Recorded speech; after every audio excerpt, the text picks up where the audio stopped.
چترال پاکستان کے انتہائی شمالی کونے پر واقع ہے۔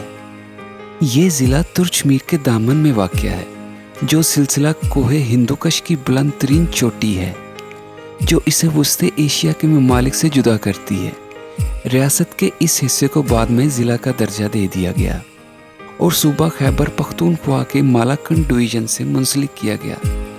اپنے منفرد جغرافیائی محل وقوع کی وجہ سے اس ضلع کا رابطہ ملک کے دیگر علاقوں سے تقریباً 5 مہینے تک منقطع رہتا ہے۔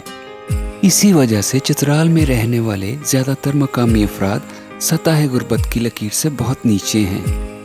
اس بات کا فائدہ اٹھاتے ہوئے پاکستان کے دوسرے علاقوں سے لوگ یہاں آ کر اپنے آپ کو امیر اور اعلیٰ افسران ظاہر کر کے یہاں کی مقامی عورتوں سے شادی کر کے ساتھ لے جاتے ہیں۔ ان میں سے بہت سی عورتوں کو شادی میں ناکامی کا سامنا کرنا پڑا۔ زیادہ تر مرد اپنی جنسی خواہشات پوری کرنے کے بعد یا تو ان عورتوں کو طلاق دے دیتے یا ان پر بہیمانہ تشدد کر کے ان کو گھر سے نکال دیا کرتے۔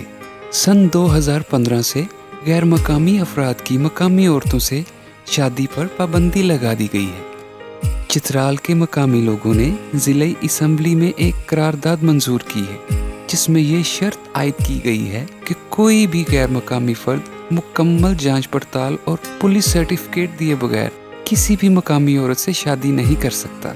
اب اگر کوئی بھی غیر مقامی شخص چترال میں شادی کرنے کے لیے جائے تو اسے مکمل جانچ پڑتال کے بعد ہی شادی کی اجازت دی جاتی ہے۔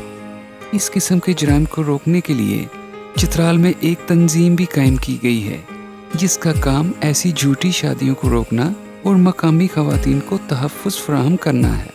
اسی تنظیم کے ایک کارکن کا کہنا ہے کہ ہم نے مقامی پولیس کے ساتھ مل کر بہت سے ایسے افراد کے خلاف کارروائی کی ہے جو کہ عورتوں کو شادی کا جھانسا دے کر ساتھ لے جاتے اور بعد میں ان عورتوں کو یا تو فروخت کر دیتے یا بیرون ملک لے جا کر جسم فروشی کرنے پر مجبور کرتے۔ چترال پولیس کا کہنا ہے کہ اب اس قسم کے جرائم میں کافی حد تک کمی آئی ہے۔